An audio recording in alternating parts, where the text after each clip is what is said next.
One of the best compliments I can pay Game Type DX is that playing it reminded me of the endless mode in the excellent Neko Navy. It's a similarly fun, chaotic and increasingly speedy ride with catchy tunes through endless loops of enemies that tasks you with getting as far as you can and chasing a big old high score.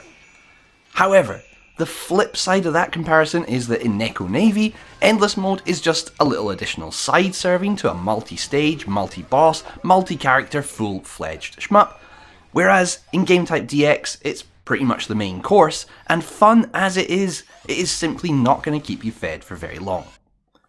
The title of the game comes from an apparently infamous tile in the Xbox 360 UI, behind which were hidden all the various games, with movies, music, social media, and various other forms of entertainment apparently being given more prominence. Game Type DX mocks this with its chaotic interface, where finding the game is a challenge in and of itself, with ads and pop-up blocking and distracting you at every turn, just like apparently things were on the 360. I keep saying apparently here because I didn't actually own a 360, and so even though I do get the parody aspect here, it doesn't really hit home for me as I don't have the reference point to make it funny, and this aspect of the game is very much in the if you know category, and probably a bit bewildering to everyone else. Fortunately, the game does give you an option to just push a button and jump straight into its own real menu, which will come as a relief to most by just the second time you boot it up. The main game itself is, as mentioned, an endlessly looping score chaser, and it certainly does have an addictive quality to that loop. There are 3 modes to play: the original mode, a remixed parkour mode, and a randomized surprise mode. Each of these also gives you the choice of either playing on an infinite loop, or going for the highest score possible within a 3-minute time period.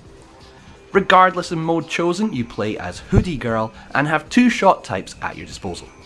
The first, your slap shot, is like a rapid shot and shoots both in front and above and below your character. This can be leveled up by picking up gun up icons which add more streams to your shot until you're firing out shots in almost every direction. Very useful since enemies do come at you in this game from all sides. Your second shot is the more powerful kick beam, which fires a single wide beam directly forwards, slows your movement and does not change as you power up. It does, however, consume money, which you will have to keep earning in order to keep using the shot. How do you earn money? By killing enemies, of course, and collecting the stacks of dollars they leave floating around the screen. Fortunately, you don't have to go chasing after these dollars, as any time you stop firing, you activate a kind of magnet effect, which will see the cash sucked towards you. To be honest, there is so much money that I didn't really find the charge mechanic affecting gameplay at all, as unless you are blasting the kick beam non-stop, you're never really worried about it running out. However, there is another use for all these dollars, namely in the scoring system. As you collect these bills, your score multiplier increases by 0.1 up to a maximum of 10. If you don't collect any money for more than a couple of seconds, the multiplier starts dropping. To further aid you in keeping the multiplier up high, there is an additional power-up you can collect which allows you to trigger a time pulse and slow enemies and bullets down, while also, even more importantly, giving your kick beam the power to convert enemy shots into cash. This can see you quickly ramp up your multiplier to its max of 10 in just a couple of seconds, which sounds fun, and indeed it is at first, but unfortunately it does quickly reveal a restriction with the scoring system, which is that, in my opinion, the multiplier maxes out far too early and easily.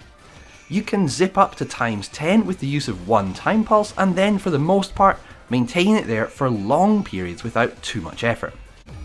Dying drops it back to 0, but even this isn't as big a penalty as you'd think, as you can usually fire it back up to max within a few seconds.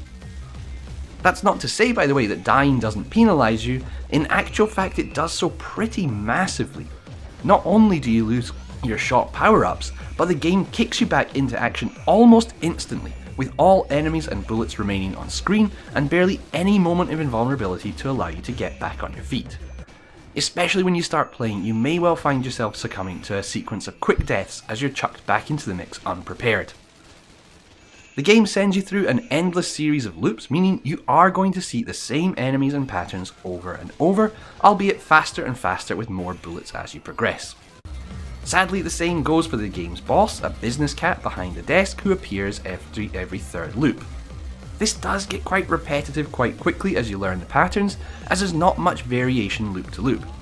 It also allows you to quickly work out where the best scoring opportunities are, and as far as I can see, maybe someone will correct me in the comments, but it seems the main scoring tactic is just to wait for these crab enemies to appear, since they fire out the most bullets, and exploit those moments with the time pulse for big scores. Again, fun at first, but less so the longer you play, not least because as you learn the game, the initial loops start feeling too slow and easy, and basically all you're doing is surviving with very little effort until the game starts ramping things up several loops in. The backgrounds also remain the same as you move through the loops, adding to the repetitive feeling. It might surprise you to know that none of the footage in this review has been reused. If you keep seeing what looks like the same patterns against the same background, that is just because they repeat so often in a run. Each different mode does have its own unique background, however, and some unique enemy types, but basically it feels almost like each mode is equivalent to one stage in a regular shmup, meaning you can kind of think of this as offering 3 stages, quite similar stages at that, which, let's be honest, is not very many. Now, while it lasts, I do have to say the fun factor here is pretty high. Things get really chaotic with enemies coming in from all over the shop, and when you have your rapid shot fully powered and spraying in all directions, it can just be a hell of a lot of fun. Generating and grabbing all the cash you can too is a fun mechanic, although it is a shame it's so easy to max out the multiplier. Going for high scores can be very addictive, and this is aided by online and local leaderboards for each mode, further divided into 3-minute and infinite variations, and the game also has its own inbuilt achievement system to give you something to keep coming back for. However, there's just no escaping the fact this feels like something that maybe started out as a bit of a joke, but was then deemed fun enough to merit an actual release. And there's no doubt it is fun enough to have merited a release.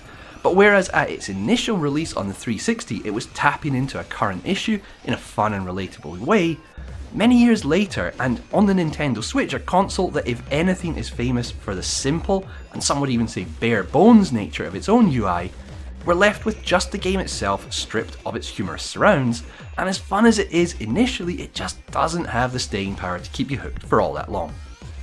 Now, this would be a far bigger issue if the game were in the $15 to $20 price range, but at only about a $5, I think it does offer enough to be considered worth a purchase. And if you do bite, as I've said repeatedly, there is most definitely fun to be had here.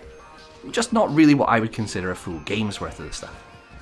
Overall, I would give GameType DX a 7 out of 10, and I do think it is worth trying if you have a bit of spare eShop credit and a free hour or two on a rainy day. Let us know your thoughts on the game, whether you get it on Switch or remember it from back in the day on the 360, and thanks as ever for watching. See you next time. Cheers.